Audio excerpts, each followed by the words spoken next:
Saudara, polisi nyatakan pemuda asal Dayakolot, Kabupaten Bandung, Jawa Barat yang diduga jadi korban tindak pidana perdagangan orang atau TPPO sudah bebas. Saat ini korban sudah berada di KBRI Phnom Penh di Kamboja. Rizky Nur Fadilah, remaja 18 tahun asal Dayakolot, Kabupaten Bandung, Jawa Barat, yang menjadi korban TPPO saat ini sudah berada di KBRI Phnom Penh. Kepolisian bilang saat ini Rizky sudah berada dalam kondisi aman dan berada di KBRI Phnom Penh.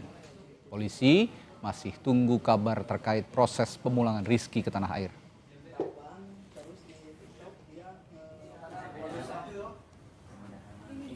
Dari KBRI Kamboja yang ada di Phnom Penh bahwa korban saudara Rizky saat ini sudah berada di KBRI Phnom Penh yang mana masih dilakukan pemeriksaan. Sebelumnya Rizky Nur Fadilah diduga menjadi korban tindak pidana perdagangan orang di Kamboja. Orang tua Rizky menyebut Rizky mendapat kontrak untuk bermain sepak bola di Medan, Sumatera Utara. Namun ternyata Rizky dibawa hingga ke Kamboja dan langsung diminta bekerja. Rizky kemudian membuat video klarifikasi bahwa dirinya ke Kamboja tanpa paksaan karena merasa tidak betah dan ingin dipulangkan. Ia kemudian membuat cerita soal kekerasan yang dialaminya. Nama saya Rizky Nur Fadilah, saya dari Bandung. Berangkat ke sini tidak ada pemaksaan apalagi kekerasan. Intinya saya ingin pulang ke sana karena saya tidak betah di sini.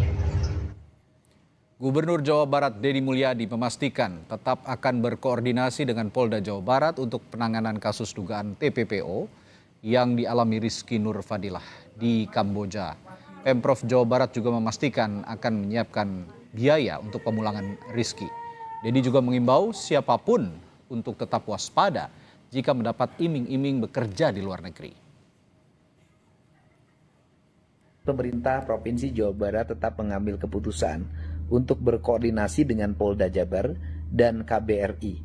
Apabila memang ingin kembali, kami akan mengembalikannya dan kami menyiapkan biaya untuk pemulangannya.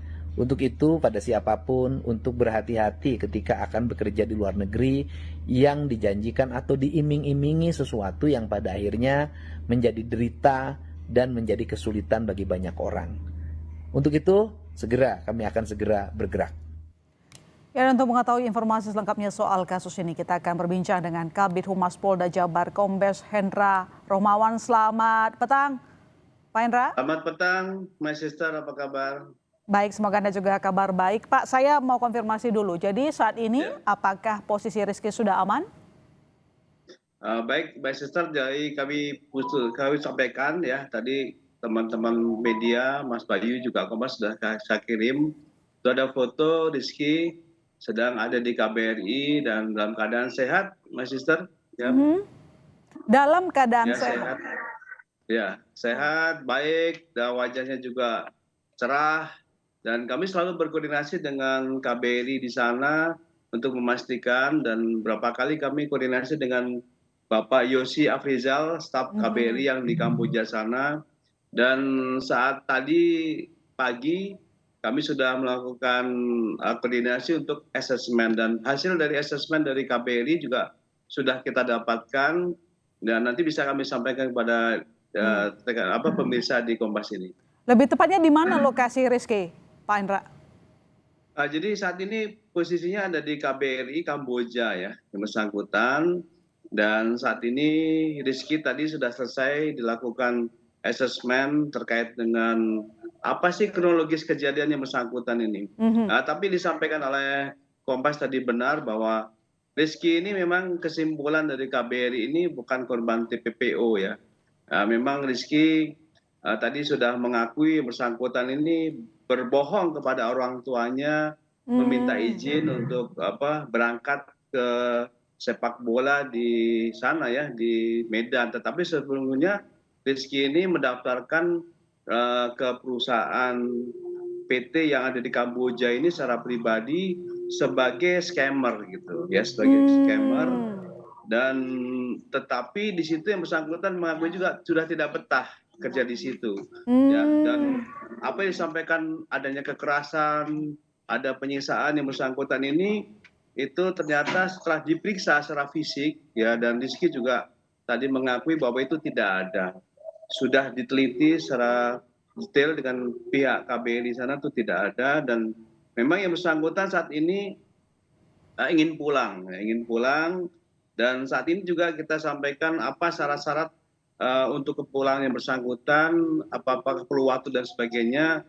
Dari kita dari KBRI di sana menyampaikan Pak Yosi bahwa masih perlu adanya surat ya, menunggu proses penyerahan administrasi yang disebut surat perjalanan laksana paspor lah, pengganti paspor tersebut yang nanti bisa dipulangkan ke Indonesia. Dan kami pihak Direskrimsus Kriminal Umum ini tetap koordinasi terus. Nah, kita coba untuk prosesnya ini seperti yang pernah kita lakukan kepada saudari Reni yang dari Sukabumi itu. Nah, di sini karena bersangkutan ini bukan korban TPPO ya, my sister, otomatis nanti pemulaan prosesnya secara mandiri ya, dengan prosedur exit visa ya. Dan insya Allah nanti kami akan membiayai kepulangan dari bersangkutan dan koordinasi dengan Hubinter. Tim Hubinter kebetulan ada di sini, yang kemarin masih baru selesai untuk pemeriksaan dengan saudari Reni yang pulang dari Guangzhou, Cina itu, masih berkoordinasi di sini. Insya Allah nanti dalam waktu dekat ini rencana kepulangnya tanggal 22, my sister, tanggal 22.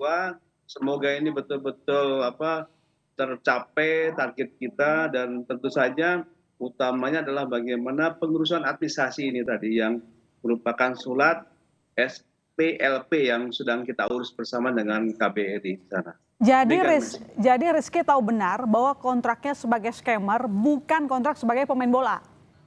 Betul, sadar betul yang bersangkutan itu mendaftarkan ke PT yang dia menjadi scammer di Kamboja sana itu. Tetapi karena keinginannya dia untuk kembali dan tidak betah, akhirnya dia membuat status ya di media sosial yang adalah Kabupaten Bandung tadi itu, bahwa dia seakan-akan sebagai korban gitu, sebagai korban PPPO.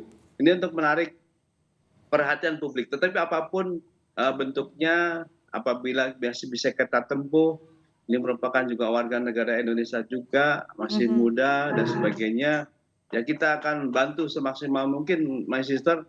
Dan tentu saja kami juga menghimbau kepada seluruh masyarakat, terutama anak muda, yang betul-betul hati-hati dalam mengambil jalan pintas untuk menjadi para pekerja, utamanya yang tadi itu di bidang scammer, karena nanti ini otomatis yang bersangkutan melakukan suatu kejahatan kepada orang lain juga di situ ya. Dan tentu saja apabila tidak memenuhi kontraknya, Allahu alam ya, bersangkutan mungkin bisa jadi korban yang lebih berat daripada kekerasan yang alhamdulillah, tapi untuk Rizky ini aman gitu. Ini yang alhamdulillah sekali di Manchester. Dan alhamdulillah ada perhatian pimpinan kita untuk bisa kita pulangkan. Ya, Pak Hendra, ini Rizky sampai ke Kamboja melamar ke PT, itu dia dapat informasi dari teman atau ada yang menawarkan, atau dia sendiri yang melamar ke PT tersebut? Nggak ada yang endorse? Dia melamar sendiri di media sosial. Oh, media sosial? Udah sendiri di media sosial, tertarik, kemudian dia mungkin proses di media sosial itu seperti apa, ya kemudian dapat dikoordinasikan lagi lebih detail dengan yang bersangkutan, ya DM lah gitu seperti biasa. Mereka ada komunikasi dan akhirnya dia menyepakati kontrak tersebut ya, dan akhirnya berangkat. Jadi memang itu kesadaran sendiri ya, keinginan sendiri, tetapi yang bersangkutan itu melakukan pembohongan kepada orang tuanya, alasannya adalah untuk menjadi pemain sepak bola di Medan sana. Tapi yang bersangkutan itu berangkat ke Kamboja tuh sadar bahwa dia akan kerja di sana. Ya. Dan sebagai scammer tuh sudah ada dalam perjanjian kontrak. Informasi awal dari kami seperti itu. Jadi isi kontraknya apa sih yang membuat Rizky mau jadi scammer? Nah, ini gaji mungkin tinggi berapa gitu, dia udah cerita belum? Ya. Belum. Ini masih kami karena target kita nih, pimpinan kami untuk segera pulang ya, sehingga tadi fokus kepada bagaimana proses untuk pemulangan yang bersangkutan dulu di sini, sehingga nanti ketika nanti kembali yang bersangkutan kita berikan kesempatan untuk bisa berbicara, memberikan edukasi juga kepada masyarakat, dan tentu saja memberikan permohonan maaf kepada orang tuanya karena telah melakukan suatu kebohongan dan dan sadar dia sendiri berangkat ke sana dengan risiko yang cukup berat gitu. Ya, terima kasih telah berbincang di Sapa Indonesia Malam, Pak Hendra Rohmawan, Kabid Humas Polda Jabar. Selamat petang.